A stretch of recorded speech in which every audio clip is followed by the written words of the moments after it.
ஓம் ஸ்ரீ மகாபெரியவா திருவடிகள் சரணம். அதிர்ஷ்டத்தையும் அளவில்லாத பணத்தையும் அள்ளித்தரும் கண்ணாடி பரிகாரம். இப்படி ஒரு முறை செஞ்சு பாருங்க, கண்டிப்பாக உங்களுக்கு நல்லது நடக்குங்க. பொதுவாகவே அனைவருக்குமே தங்களது வீடு எப்பொழுதும் செல்வ செழிப்புடன் இருக்க வேண்டும் என்ற எண்ணமும் ஆசையும் இருக்குங்க. பணம் இன்றைக்கும் பல பிரச்சனைகளை தீர்க்கும் சாவியாக இருந்து வருது. வாழ்க்கையில் எல்லாருக்குமே விருப்பம் இருந்தாலும் இல்லாவிட்டாலும் பணத்தை நோக்கி ஓட வேண்டியிருக்கிறது. அதனால் அதனை நிறைவேற்றிக் கொள்வதற்காக நாமும் கடினமாக உழைச்சிட்டு இருக்கோம். ஆனால் சில சமயங்களில் பணம் சேர்க்க நாம் பல வழியில் முயற்சி செஞ்சாலும் பணம் நம்மிடம் தங்காதுங்க. சில பேருக்கு சில பரிகாரங்கள் செய்தால்தான் பணம் நிரந்தரமாக வீட்டில் தங்குங்க. பணம் தங்குவதற்கும் நிரந்தரமாக கோடீஸ்வரர் ஆவதற்கும் சில பரிகாரங்களை நம்ம செஞ்சு பார்க்கலாங்க. அல்ல அல்ல குறையாத செல்வங்கள் சேர சிறு எளிய பரிகாரங்கள் நிறைய இருக்குங்க. இந்த விஷயங்களை கடைபிடிவர்களுக்கு பொருளாதார ரீதியான உயர்வு உண்டாகும். அவர்கள் செய்யும் செயல் வெற்றியாகும். இதனால் பணமும் பெருகுங்க, வருமானமும் உயரும், அதிர்ஷ்டமும் வந்து சேருங்க. அது என்ன பரிகாரம் அப்படிங்கிறத பற்றி பார்க்கலாங்க. கண்ணாடி மகாலட்சுமியோட அம்சம் பொருந்தியது. அதனால் கோவில் விசேஷங்கள் வீட்டு விசேஷங்களில் பங்கேற்க வருவர்களுக்கு கண்ணாடியை பரிசாக தருவாங்க.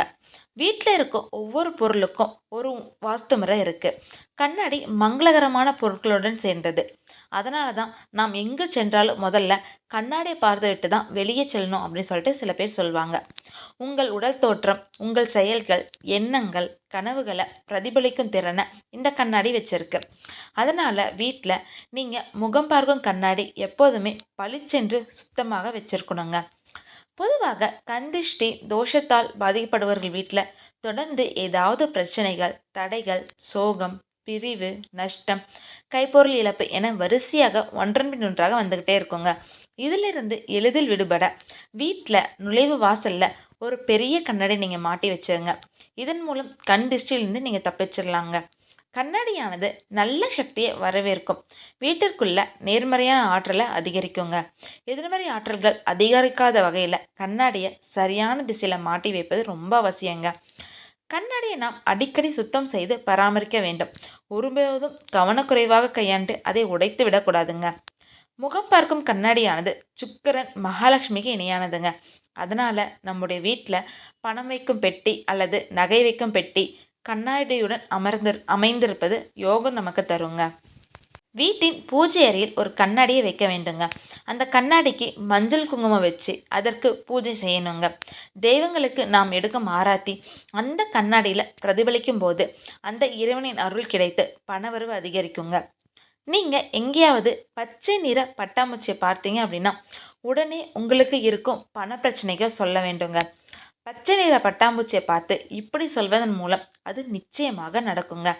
இதனை பார்த்தாலே போதுங்க, அதிர்ஷ்டம் கிடைக்குங்க. நாம் வசிக்கும் வீட்டிற்கு பச்சை நிற பட்டாம்பூச்சி வந்து போனால் அது நல்லது அப்படின்னு சொல்லிட்டு சொல்கிறாங்கங்க. மற்ற உயிரினங்களுடன் ஒப்பிடும் பொழுது பட்டாம்பூச்சி உயர்ந்த குணாதிசயங்கள் கொண்ட உயிரினமாக கருதப்படுதுங்க.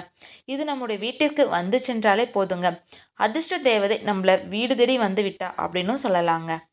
ஹர ஹர சங்கர ஜெய ஜெய சங்கர. ஹர ஹர சங்கர ஜெய ஜெய சங்கர. ஓம் ஸ்ரீ மகாபெரியவா திருவடிகள் சரணம்.